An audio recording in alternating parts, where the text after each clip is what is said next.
When we dance, the journey itself is the point. When we play music, you will simply become completely absorbed in sound. And therefore you will find yourself living in an eternal now in which there is no past and there is no future and there is no thing called difference between yourself and the world of nature outside you. Ideas demand action, philosophy thrives through practice, and talk only flourishes when it inspires meaningful deeds. Welcome to the Talk Doesn't Cook Rice podcast with myself, John Staskowski, and Danny Massaro, where we explore thought-provoking concepts and provide practical insights to enrich modern life. We hope you enjoy this episode. This is something. This is nothing. This is solid. This is space. Between yourself and the world of nature outside you.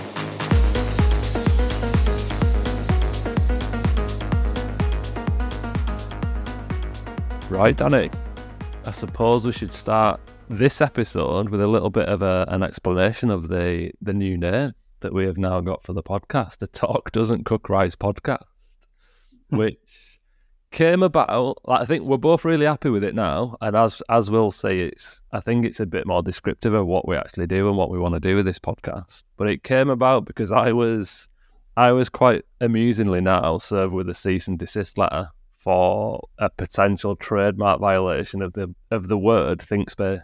So there was a bit of an initial flurry, wasn't there, of like, right, what should I do? I was looking at lawyers and stuff because it was there was a few holes in it, shall we say, that we probably could have questioned or gone back at them with.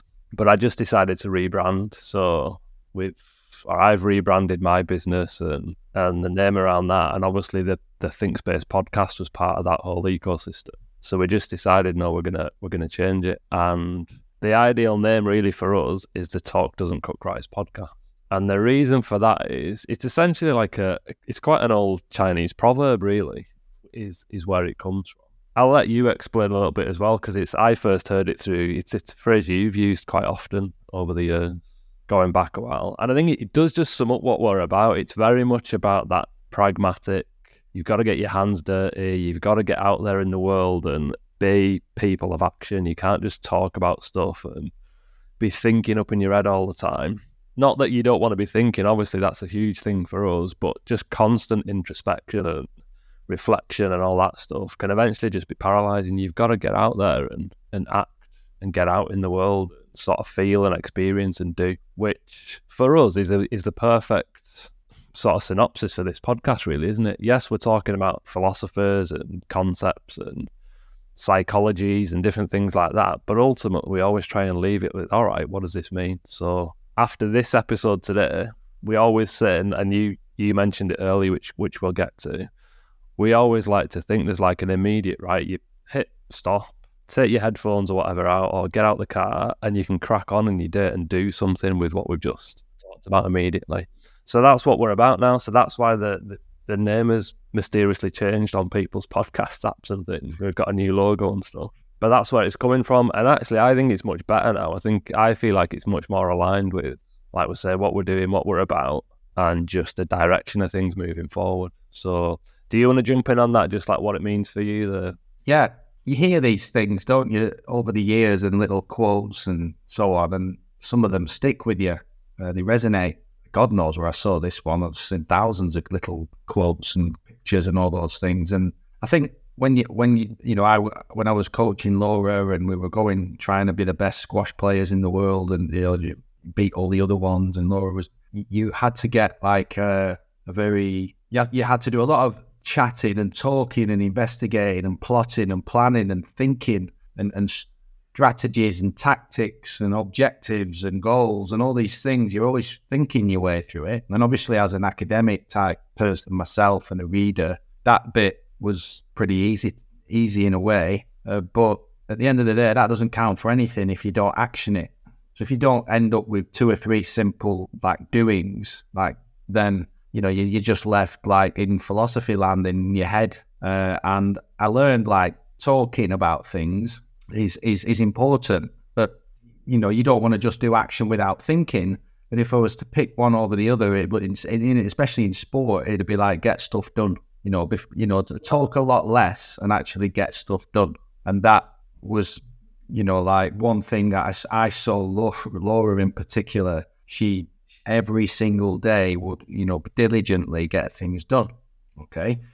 And you see that with artists and builders and any walk of life where they get stuck in, basically. They roll the sleeves up, and rather than sitting around thinking, it's like there's no time like the present type thing, and in we go. And it's admirable, because for me, what that says is the future's better. It's worth it. It's worth cleaning this house up today. It's worth doing my weeding in the garden. It's worth starting to write a book. It's worth starting a painting. It's worth, putting time into this kid today, because one day they're going to, benefit from it. It's not just sat around being lazy thinking, in a way, which is important. It's actually getting on with stuff. So it is that pragmatic element of a philosophy is only as good as the cash value of it in the end. There's more to pragmatism if you listen to the pragmatic podcast we did, but that's essentially it. The other area of it is a bit that Ken Wilber, who was really good at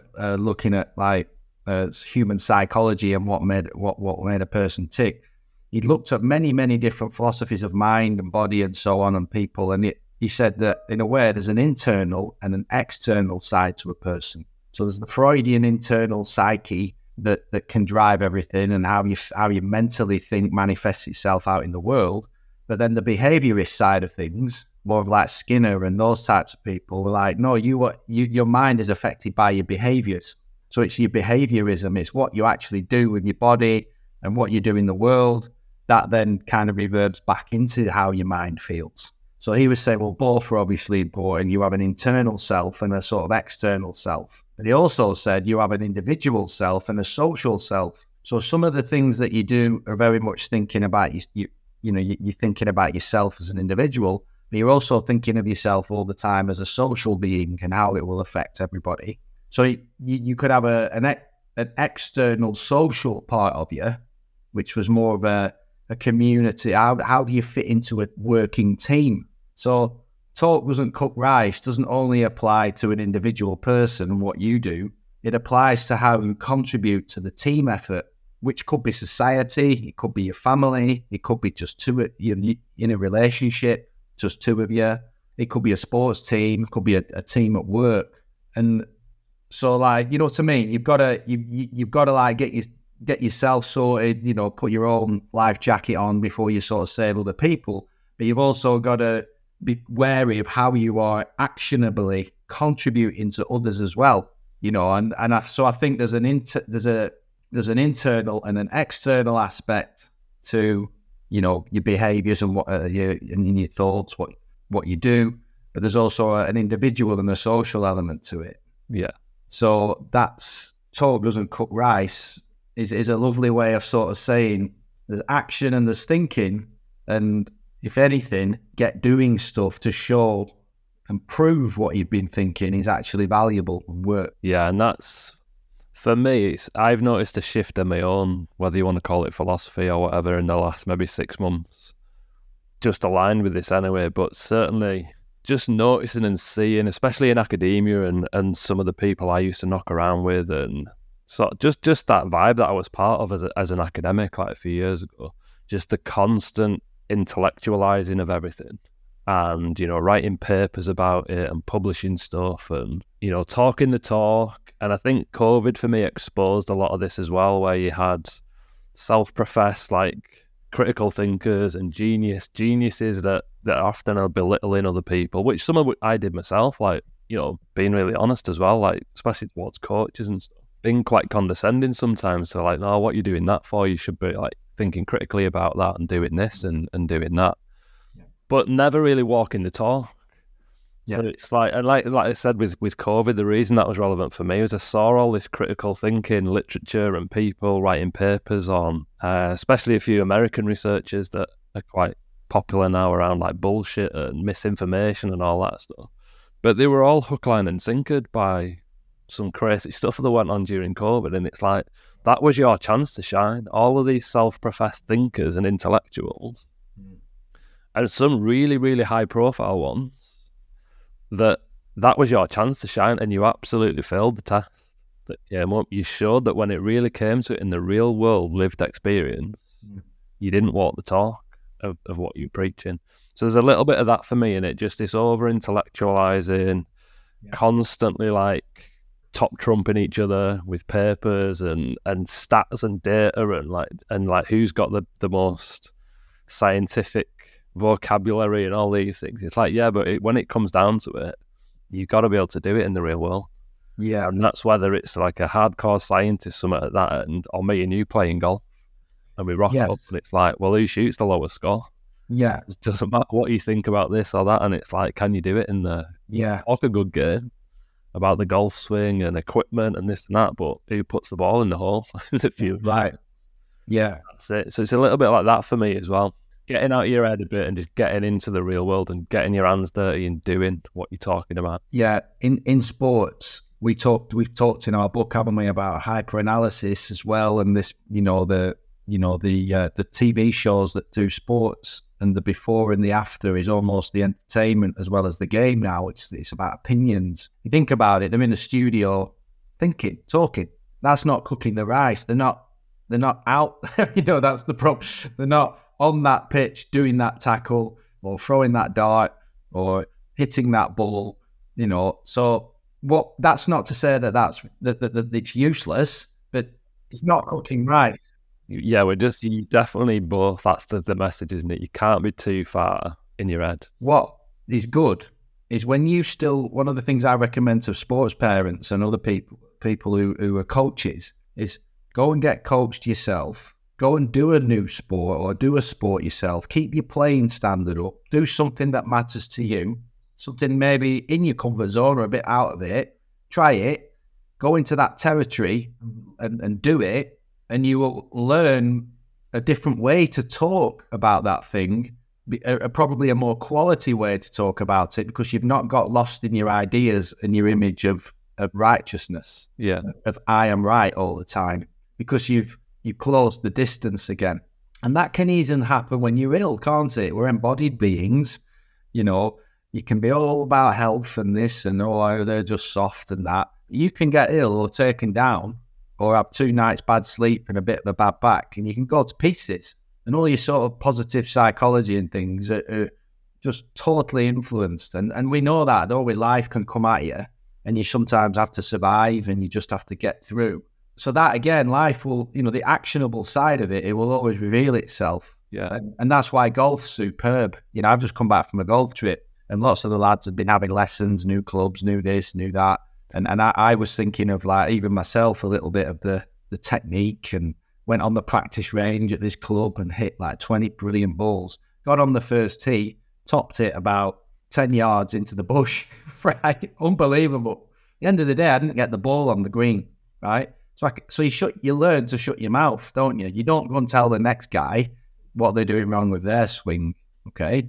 So it humbles you a bit when you go into actions and you get your hands dirty. And what I've found in coaching, when I've spoke to some coaches who I admire and rate, and I go and talk to them and watch them, while a few of them aren't intellectual in any way, and what they will say to me is you're overcomplicating it, Danny.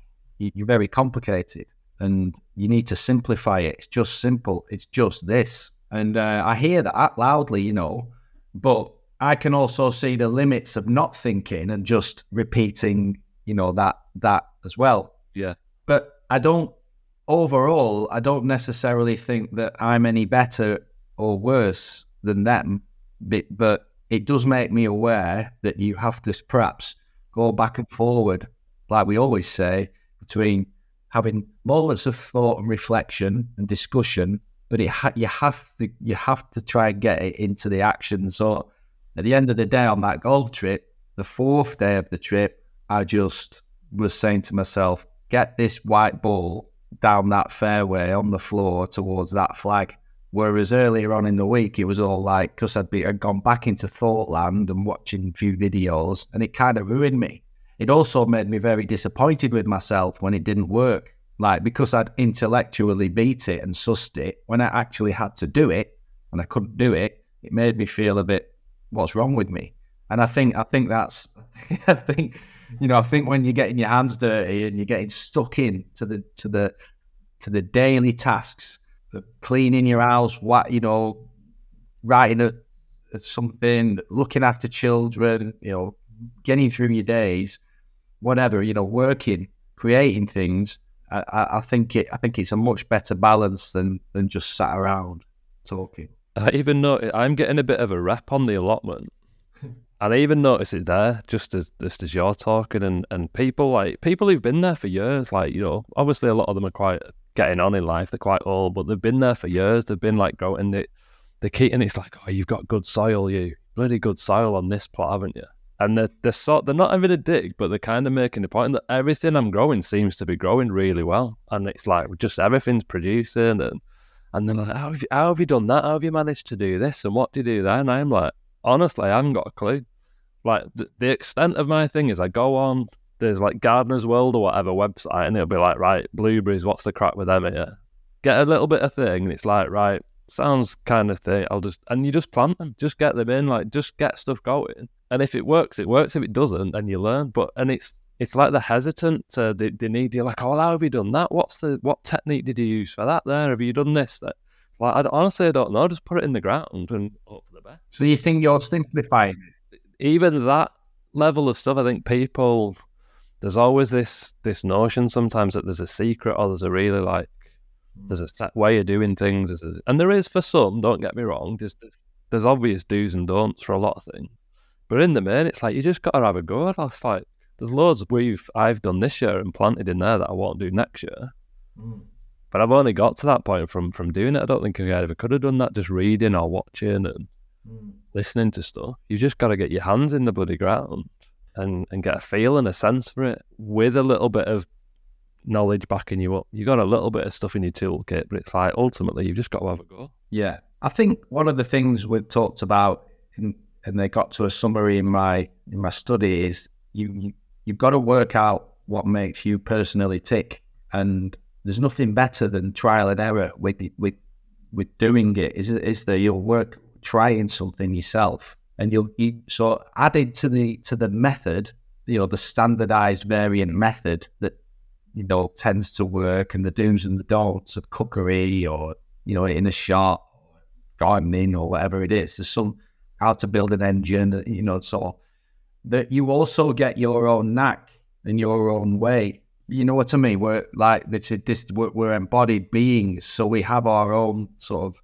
postures and skills and tensions and ways in which we move. And unless you sort of practice that and get that going, unless you use the tools you've got, which is your body, then you're never really going to get that finer detail of knowing, how to do it. Yeah.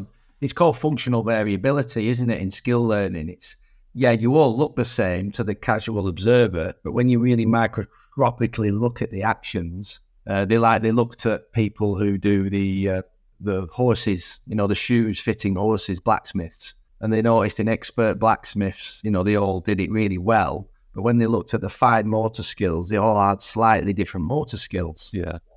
So they didn't hit the shoe in ever the same way twice, but it always landed on the nail type thing, and didn't sort of whack the horse. And that's called functional variability. So that's only your own embodied body knows that, how to do it. It does it for you in the same way your heart beats, it grows skin, it digests food for you, it rests, it cleans your liver, all these, the body's doing all these miraculous things. So unless you're allowing that bodily intelligence to take over and actually do stuff and use it, it isn't going to fine tune itself, is it? So on some level, you're not going to fine tune yourself into what not mentally makes you tick, what you need to mentally, internally feel, but what externally you need to do. When you do practice yoga, or you go running, or you do solo practice or repetition work, I think the really great, skillful people, they know that there are methods and principles and techniques, but there's also this other layer of my feel, my timing, my rhythm, my feel. And you see that with runners, don't you? Paula Radcliffe had a strange style when she ran. Gabrielle Celeste had a little bit of a strange technique. But golfers have different swings. You could look at the mechanics and people will say, well, actually, the mechanics underneath are very similar.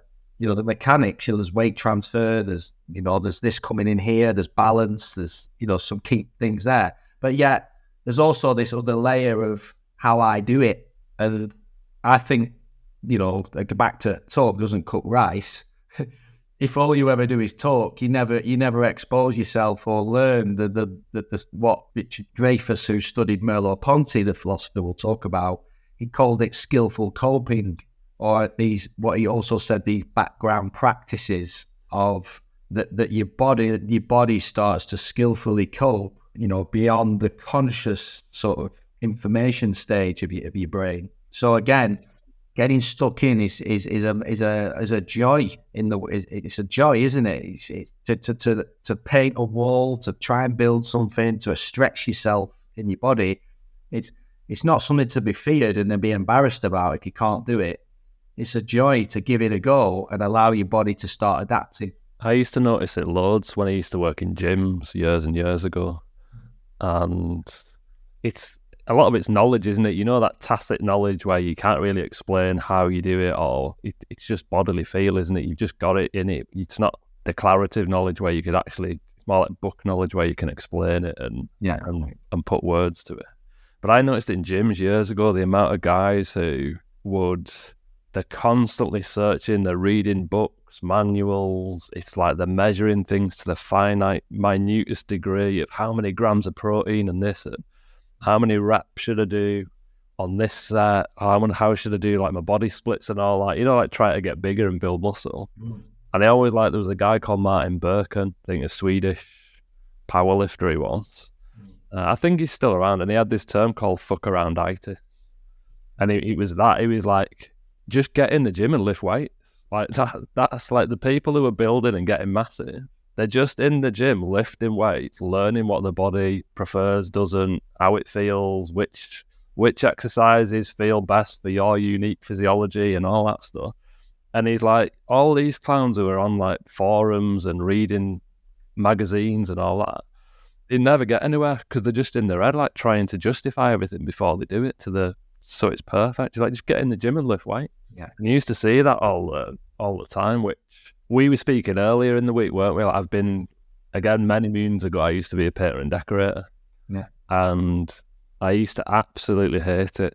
But I still do our own decorating at home. I just can't justify paying someone to come in when I can do it myself. Yeah.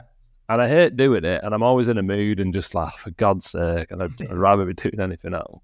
But I was saying the other day, like doing that this weekend, there is just a sense of, I don't know if you call it achievement, but there's a sense of like satisfaction at the end of the day when you've worked your body, when you've done stuff with your hands manually and you've achieved something, and you've gone from a room to like, it's all just sheeted up and like bare canvas, and then you gradually do the different bits and then build it up, and then you're finished, and then the room's back to how you want it. When you go to bed on that night, there's just a certain feeling in your bones that I think just tells you on a psychological level you've done something worthwhile. It's a different level of satisfaction than what I would call like computer work or like office stuff where people are just on a screen.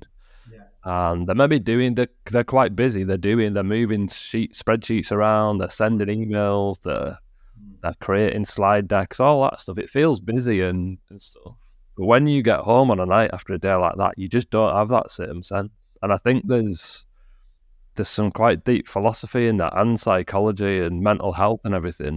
When your body hasn't really done anything physical, no matter what you've done mentally, I just don't think it's quite right. There's something not quite right, and your body senses it, and it's like, nah, there's something missing here. When you talk about meaning and purpose and those things, yes. Back in the day, that was all dictated by your body, wasn't it? Like, it's get food, build shelter. You were always doing something physical in the day.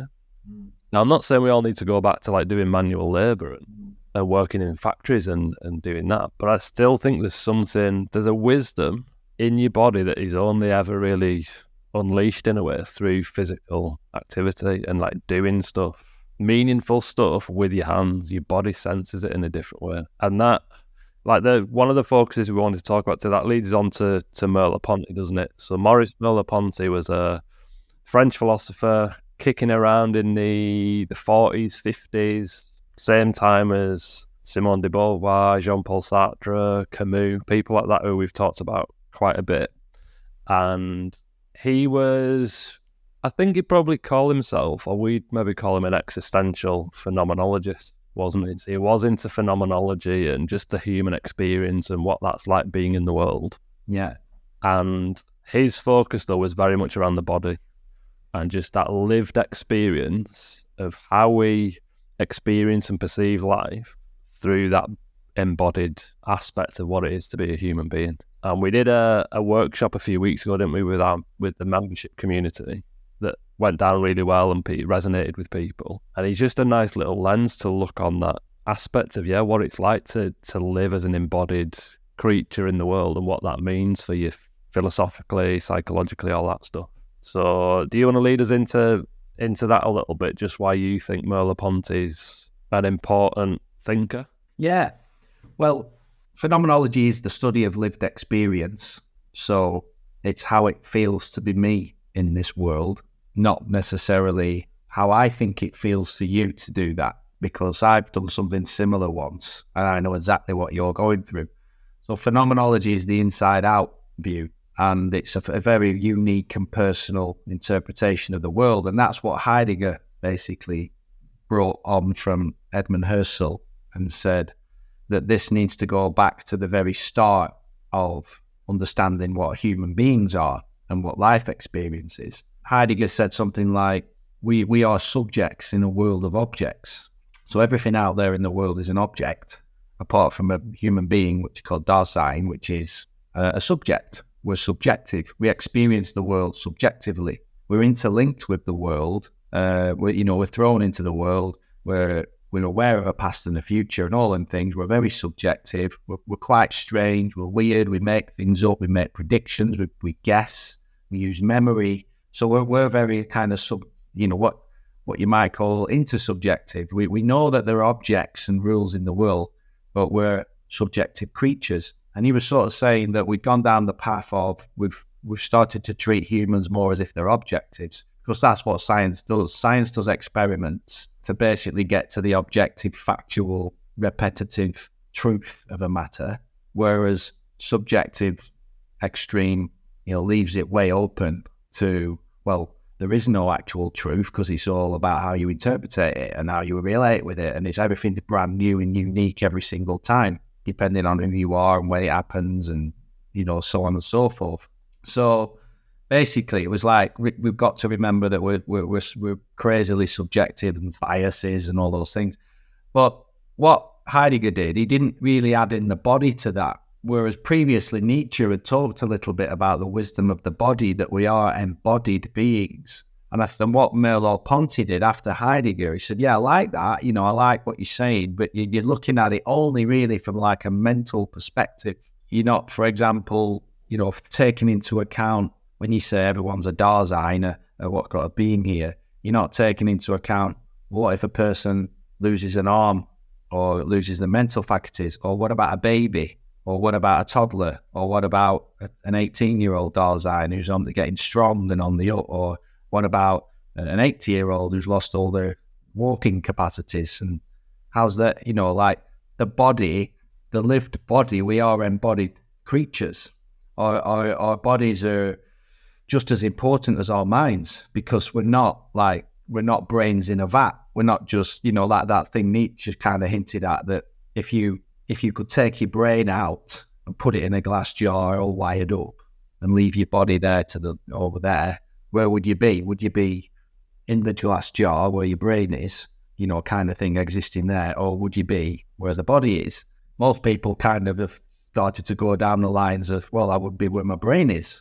Like, that's me, who I am, my brain. And Merleau-Ponty was sort of saying that's wrong, because first and foremost, the brain isn't separate from the body. It's just a bit of flesh that's part of it. And it's right. It has a very important function, and it makes you mainly a human. It does all these things. But there are creatures and things in the world that don't have a brain, that exist but there's nothing in the world that's just a brain with no body.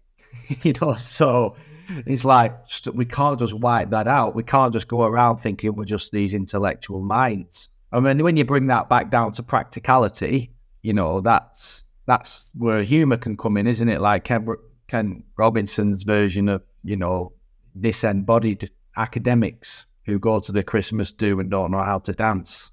All their bodies are for is to carry their heads around. So there was this. So Merleau-Ponty talked about how people can become disembodied and out of touch with what's really important. And we look at that, don't we? When you see sort of overweight people who aren't healthy, people who don't train, people who abuse their bodies, plastic surgery, whatever. Just my body's just something to be abused and treated as a vessel that just carries me around.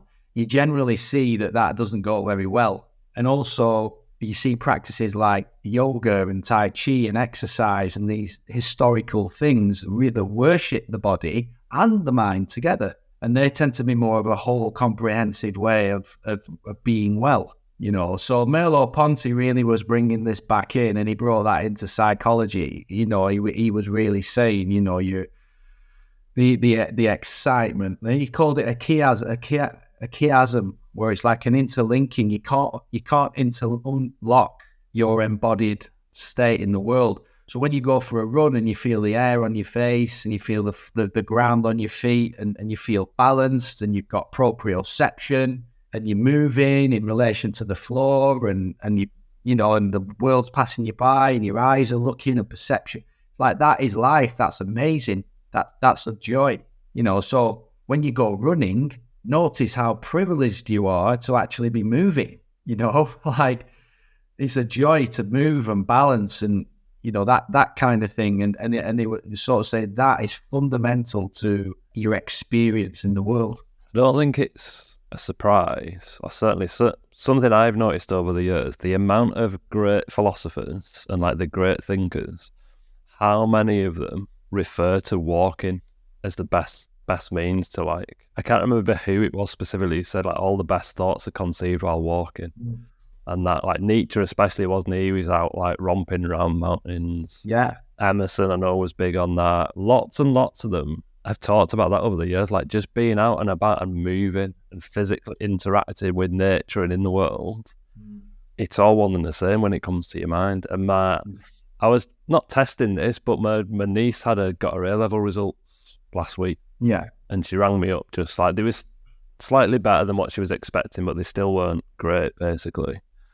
And she was wasn't expecting to go to uni because she hadn't really put any effort in, wasn't really expecting great results. So she was just sort of, because it was like, she's like, well, a lot of my mates are going to uni, like, should I be going? And she just rang me up, said, what do you think I should do? And just wanted a bit of advice, really. Yeah. And I really noticed, I was like, what you need to do, like, after we've been told, like, just put your phone away, don't have it on you. I said, get a drink and just go for a walk for a couple of hours on your own.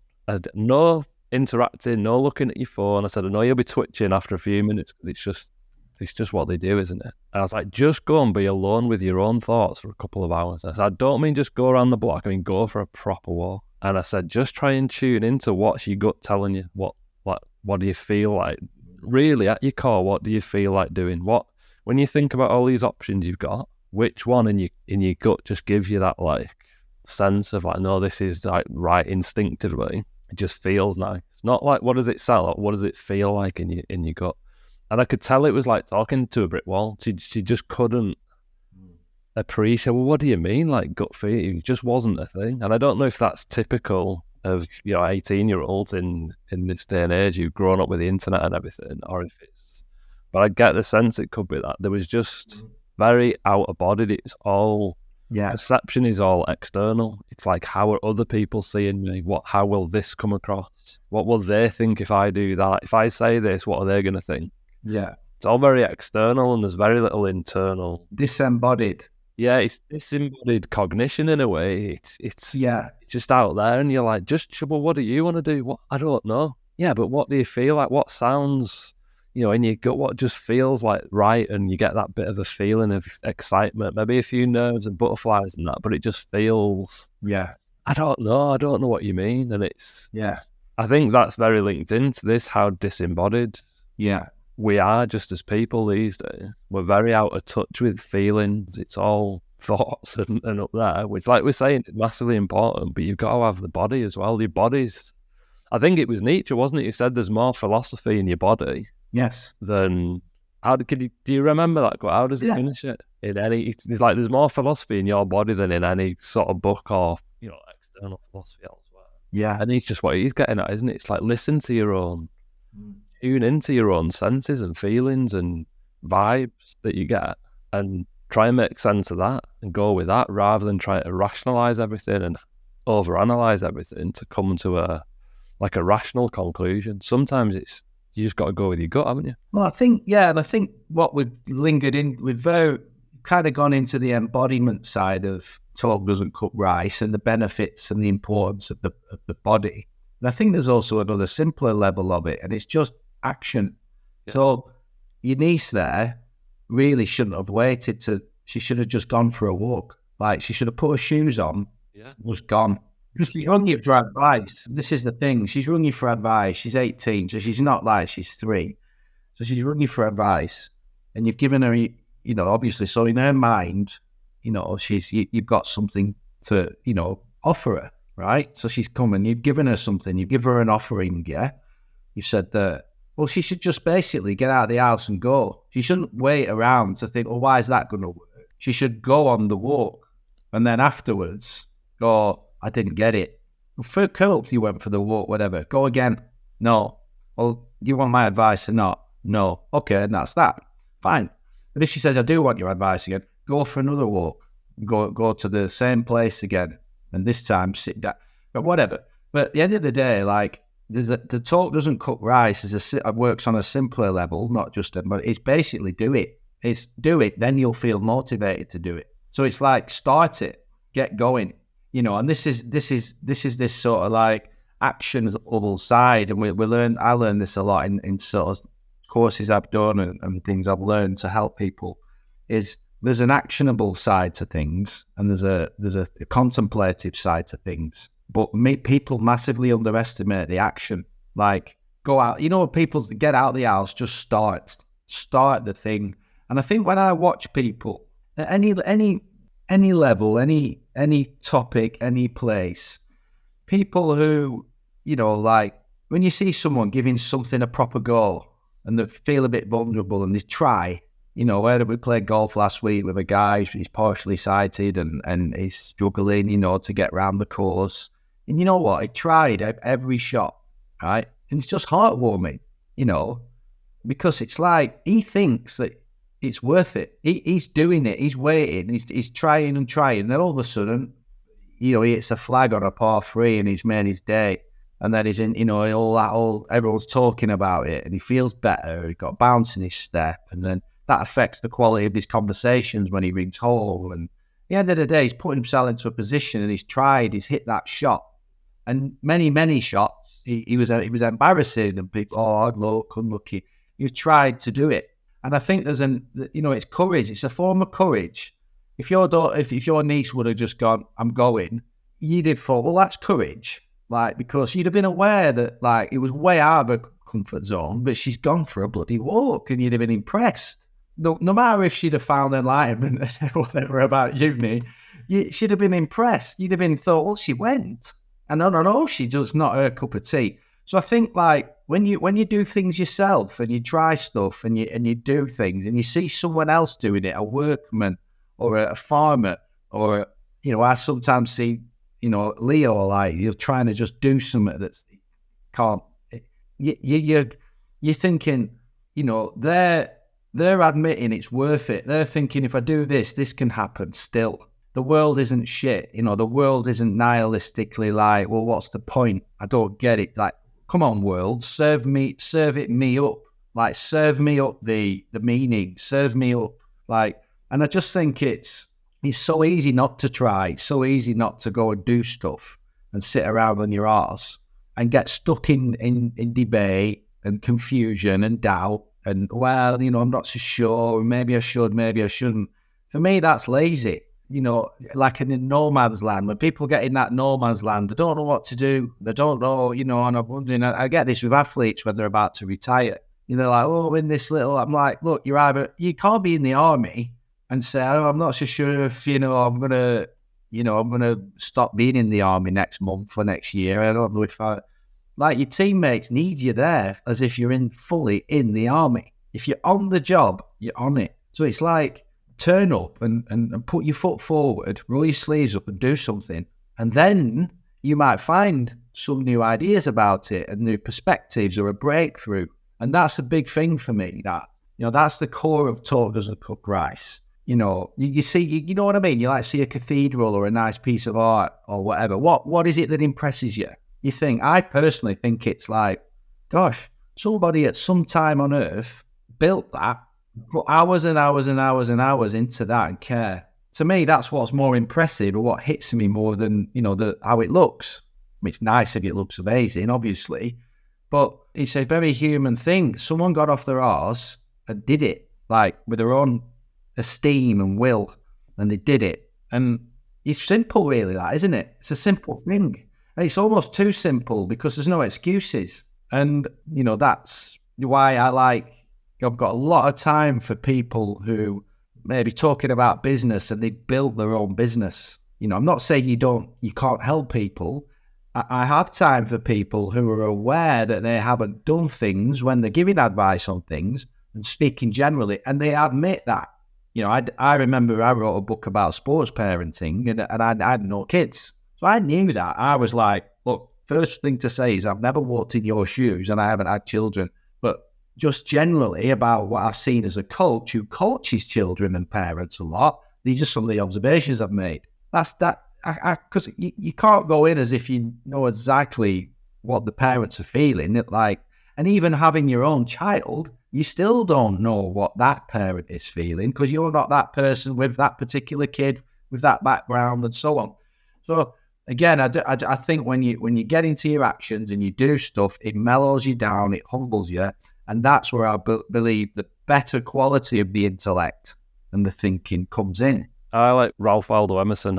We did a session on him probably a couple of months ago now as well. And he talked a little bit about the convenience of conformity in many ways and I see that, you see that definitely a lot on social media where it's easy to put the flag in your bio or, support the latest in thing and, just jump on bandwagons. It's politically convenient. It's easy to do. And Emerson was like, no, you get your hands dirty. If you really care about this cause and this thing, get off your backside and do something about it. Don't just talk about it and pretend that you're doing something just by getting on board and conforming to whatever the thing is. Actually go and do it. Yeah. And you see, when it kicked off with Ukraine and stuff, you saw a few of those guys. It's crazy, but they jump in a van and it's like, oh yeah, I'm driving to Ukraine. I'm going to bring some refugees out of there. Yeah. And it's like ultimate skin in the game in a way, isn't it? I'm not just going to say the right things and do the right things in whether it's putting a flag on or whatever it might be. So I'm going to go and do it. And it's like, yeah, I'm not just talking about it. I'm going to go and do it. Yes. And it's very much that, isn't it? I see it as well, quite a childlike state. We had a video of Leo, didn't we, in the session we did, wobbling his I think it was Lego, bricks, wasn't it? And he was just learning how it was. You could see as it was happening, he's learning the motion of the Lego in sync with his own body and how he moved, and it was quite a simple thing to watch, but really wise, wasn't it? You could see he was really getting he was learning some deep level stuff of just motion and rhythm and all those different mechanisms that create something different in the world. But that's a really childlike state, isn't it? Which I think we lose as adults. You understand your surroundings through your body because you're interacting with them. You're cooking, you're cleaning, you're touching, you're feeling. You've got grip, you've got balance. Then you're a bit more alert to the details and the smells. So you're coming alive, and you know what I mean. You still, I don't play competitive squash anymore, but I miss the feelings of being in the rallies, going up and down the backhand wall, and actually being in it in that live moment. And to be fair, I don't get that in the gym. I cannot get. That's why I have to work. I put my music on. I don't get that lifting a weight. I'm not, because it's just like, but I'm in the gym at least, lifting the weight, because my goal is like shift some weight because I want to be strong. Why do I want to be strong? Because when I go running, I want to feel the floor and the bounce. I don't want to be dragging myself along. I want to run properly, not jog. I want to bounce, and I want to put my foot, and I want to feel that feeling of speed as well. So without the strength in my legs, I can't do that. You know what I mean? So it's not about everything being instantly fun, and not about every action you do, like getting immediate results for it. A lot of talk doesn't cook rice, in a way. It's like you might not get the feedback now. You're putting in little incremental efforts every day in actions, keeping hoovering your carpet so it doesn't, things don't get ground down, cleaning, eating well, making little actionable, cooking a soup instead of going to the can.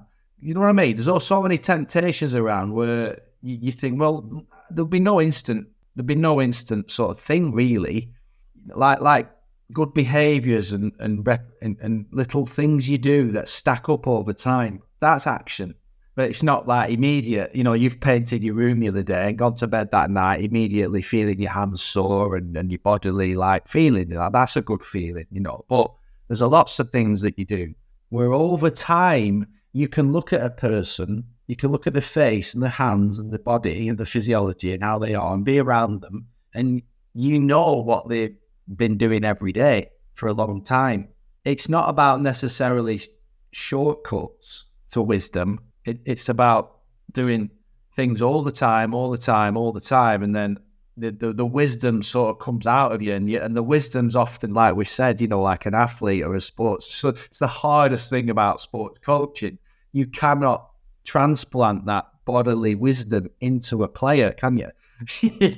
You can't put your feel into them. Even mechanical guidance, you might swing and try and get them to feel it, but fundamentally, you can't. They have to earn that, and that is commendable. I think when I was watching the athletics last night. There were people coming 12th and 10th and not, but they're still fantastic, and they're in the arena. And they're still throwing it, and they're still running, and they're trying, they're sweating, and they're not that far behind some of the others, but it just looked bad on paper, like 1.8 seconds looks like a lot. And I was watching a couple of the runners, and I was thinking, gosh, how proud would you be as a parent there? They've come in, 1.9 seconds behind the fastest runner ever in that race. They've come 12th, get no attention, but you'd be so proud because it's like, you know what I mean? They've collapsed on the track, they're sweating, rolling around. And I know they didn't win, but inside themselves, they put the best foot forward, And these are the things I talk to athletes about, because they forget that. They forget that there's a lot of people in the world who can't raise a finger for anything, just sit around talking. It's like the old quote, isn't it? About the man in the arena quote. And, Roosevelt, wasn't it? About don't fear the critic. It's about the man in the arena. And it was the big thing about Brené Brown's vulnerability books, weren't it? At least you're the one out there putting your best foot forward. And all the critics aren't doing that. So never fear the critic, because you're actually doing it in debatable and things. But that is essentially you one of your main prizes is in your own sense of I did it, dignity, I made a positive move, the future's better. You see somebody who's homeless or struggling or has had trauma or something, and you know what I mean? They try and put a nice clothes on or brush their teeth, and they try their best, do the hair, or they're very old and they still try and look nice and smart. It's not just about that they look smart or they're trying. It's heartwarming because they're like worth it. And just because I'm in a bit of pain, I don't need to be a pain for everybody else, because there's a communal side to it. I might not feel like cleaning the garden up, but the street looks better when everybody cleans the garden. So there's a communal side to teamwork and doing things. And if everybody does that, it keeps society ticking on a nice level, doesn't it? Right, there we go then. Talk doesn't cook rice. I don't know about you, but I'm going to have some lunch, which actually is rice. I've got some wine. I'm not joking. I'm going to go and have some rice, and then I have been shifting some blueberry bushes.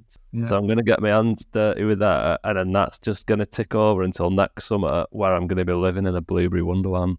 Yeah. So the action will hopefully pay off with a few £100 worth of organic blueberries next year, because they cost a flipping fortune if you buy it. Well, send me some down, because Leo eats about 50 a day. There you go, see. Cottage industry, I can get started. When we dance, the journey itself is the point. When we play music, you will simply become completely absorbed in sound.